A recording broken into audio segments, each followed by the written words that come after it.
Hey, welcome back. Yeah, it's pretty stupid of me to think, oh, I could finish the game this week. It's not gonna happen. Oop, wait, I got a key. Oh, okay. I should probably save.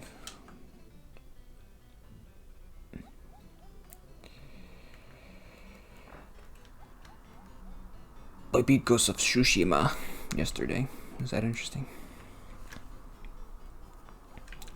I liked it. What did you choose to do at the end? It's one of those games where you get to make a choice at the end, which is kind of fun. I like when they do that because you get to kind of make your own story in your head of like, oh, my character's motivation, and this is why they. But it is a little bit of a cop out for the creators to be like, well, you pick. Well, no, I mean, the story was kind of leading a certain way, so it would be weird for me to pick, but it's. Spoilers. I picked to save him. Or not to save him. To not kill him. At the end of the game, you fight your uncle, and you can choose to either kill him or to let him live. And I chose to let him live. I thought it made sense because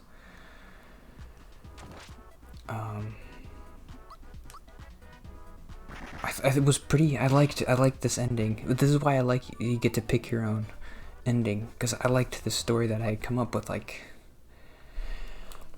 your uncle is saying like, okay, you've killed me, now give me an honorable death, give me a warrior's death, kill me. And the whole point of the game is kind of Jin, the main character, losing his honor and becoming the ghost and not becoming a samurai. So I thought it would be fun to have him make the choice of like, well, I have no more honor, so I'm not going to kill you. Because that, I don't know. I thought that was good. A good ending.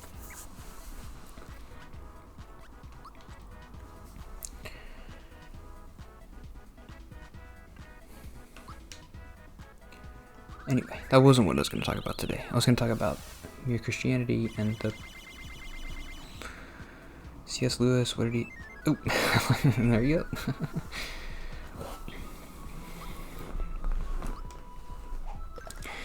Charity. The book is broken up into these sections. So yesterday I talked about greed? No, pride. And today I'm talking about charity. Charity. So he's like, well, obviously charity, we all think about charity as charity is about giving money, but charity is really just loving people. That's what being charitable means, to love people. It's kind of, well, I'm like, well, isn't that mercy and isn't that grace? Kind of, to show people love who don't deserve it. Like, if anybody even deserves love, but that's part of it. Like, well, nobody deserves love, so love everybody.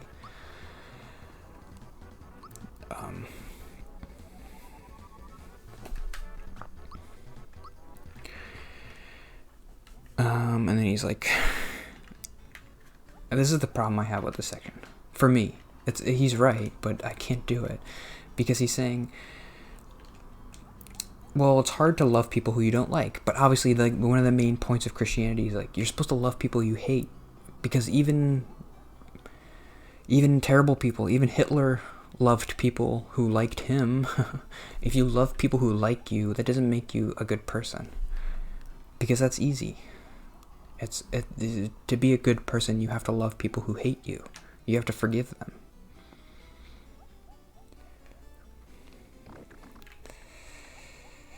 But what does it mean to love someone? That's the problem.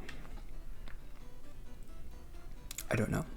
Because if I want to treat other people the way I want to be treated, then that means not talking to them, because I don't like when people talk to me, because I feel anxious and I don't know what to say. And so I think, well, other people feel that way. They don't want me to talk to them, but other people might feel like that's me hating them because they want me to talk to them and to be nice to them. But I don't know how to love anybody. If I think you're a good person, I don't want to talk to you because I think you're like me and talking makes you anxious.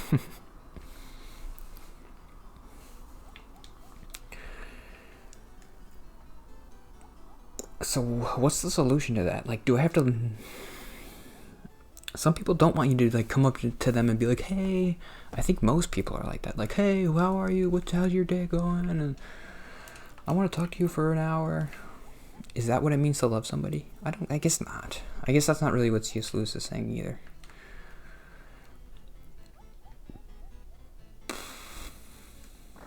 But, like, how are you supposed to... Well... I guess I understand. I'm acting like I don't, but... if you want to love somebody, you have to know them. So you have to know what they would want. And if someone wants you to talk to them, you have to do it even if you don't want to. That would be a way to love them. That's hard. But loving people is hard. But it's what good people do. And I want to be a good person, don't I?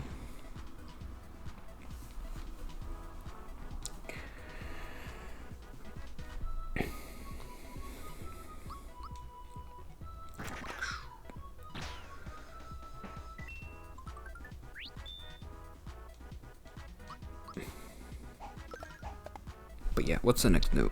That's all I had to say. This was interesting. He talked pretty much basically...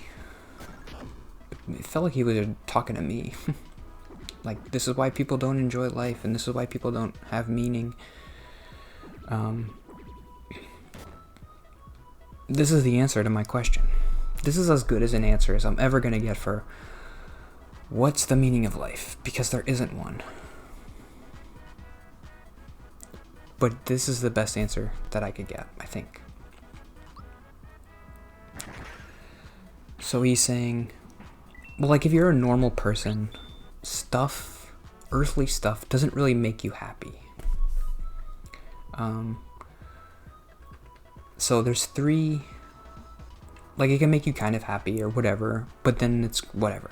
It doesn't fill, there's a hole in you, it's a cliche, but whatever, that you feel like you can't fill with anything on earth. It won't be filled by anything on earth. So there's 3 reactions to that. Once you realize that. Or not once you realize it, but just there's 3 actual reactions that people have to that, even if they don't realize it.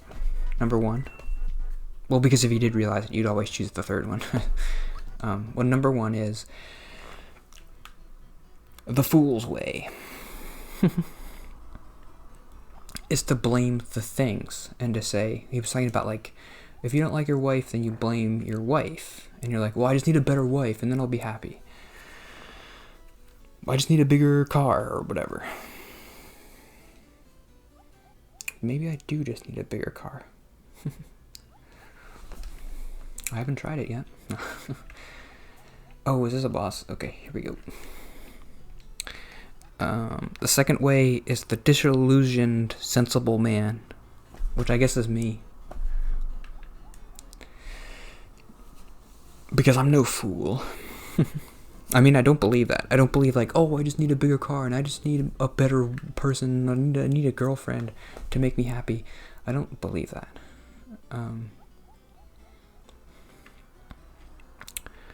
The disillusioned, sensible man is better than the first.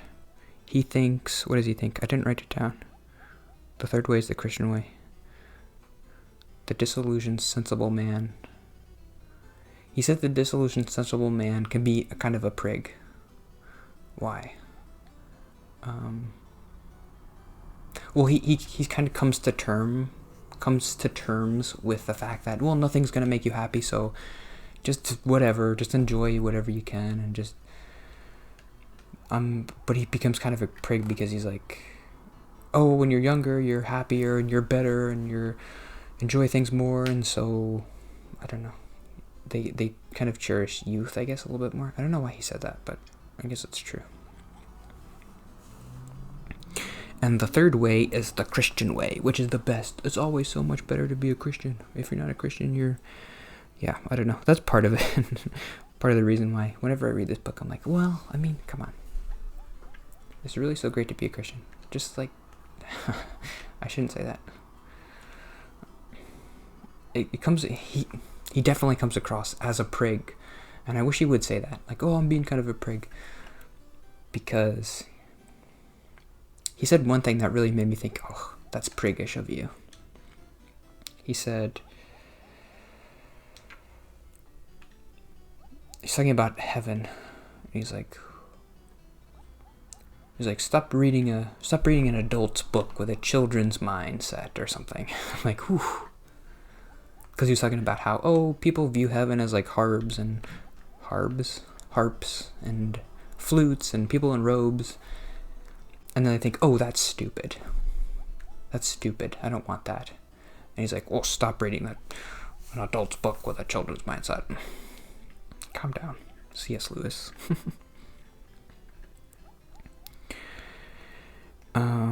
Christian way is there's a third reaction to not a reaction, I keep saying that. A third understanding of this unfillable need that you feel, which is the Christian way, which is to understand, yes, there's nothing on earth that can fill that. And he used the analogy of hunger again. I like when he uses food analogies. He does that a lot. He's like, if you're hungry, you eat, and that need is met. You feel it. It's met. When you're tired, you sleep, and that need is met. You feel it. But there's something in you that never gets met. And so if it can never get met, it must mean that it's designed to be met in another world. I don't know if I'm explaining it as well as he did. Because when he explained it, it did make sense to me.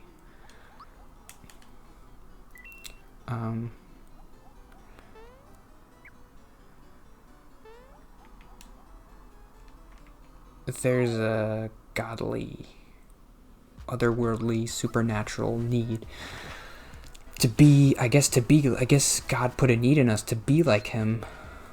Why did he do that? And we feel bad when we fall short, which we always do.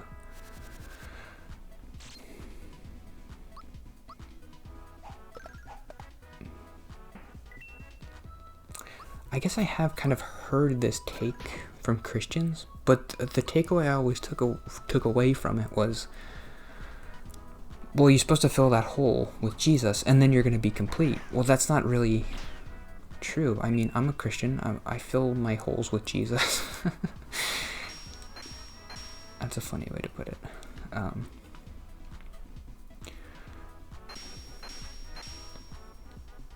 Don't take that out of context.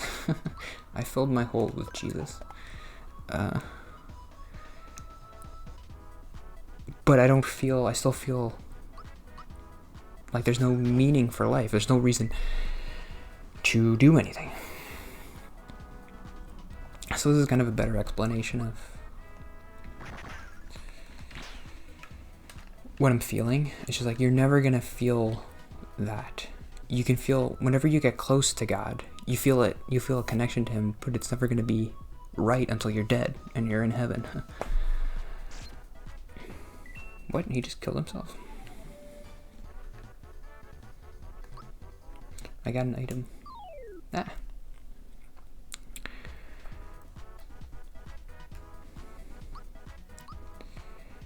Yeah, I guess I do feel like I've been having... Well, I have the same thought, which is there's no reason to do anything. Why do I get out of bed? I don't know.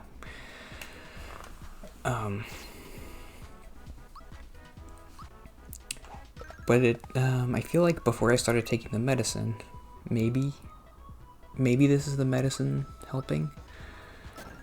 Those thoughts used to depress me, and now they don't. I don't feel depressed today. I don't. Maybe that's just because work's been going better and my boss isn't at work and yelling at me or whatever. And I'm happy that, like, Trump isn't going to be president or whatever. And I'm happy about having to wear the masks, because I do like wearing the masks. I think I am self-conscious about my face. And I was just like, well, it's nice when you're able to talk to somebody and you don't have to worry about just any of this. Thinking about it. It's one less thing to think about.